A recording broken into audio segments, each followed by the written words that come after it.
అందరికీ నమస్తే అండి. మొన్న నేను ఒక ఫంక్షన్కి వెళ్ళినప్పుడు అందరూ చాలా సంతోషంగా ఉన్నారు. ఒక పెద్దాయన మాత్రం ఒక దూరంగా వెళ్ళిపోయి ఆయనకు వయసు అంతా అయిపోయింది.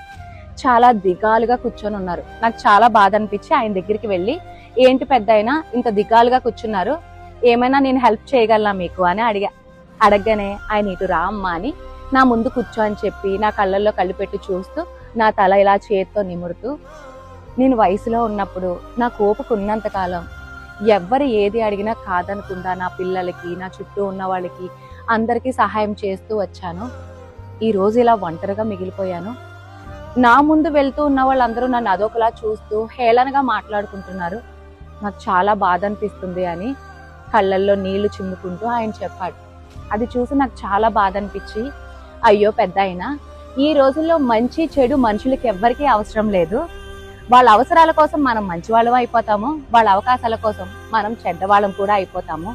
ఈ వయసులో నువ్వు నీ మనవాళ్ళు మనవరాలతో సంతోషంగా ఉండాలి కానీ ఇలా దిగులు చెందడం ఏం బాలేదు అన్న.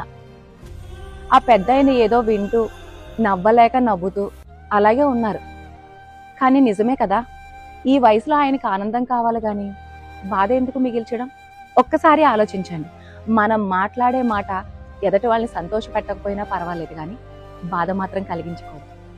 అర్థమైంది కదా?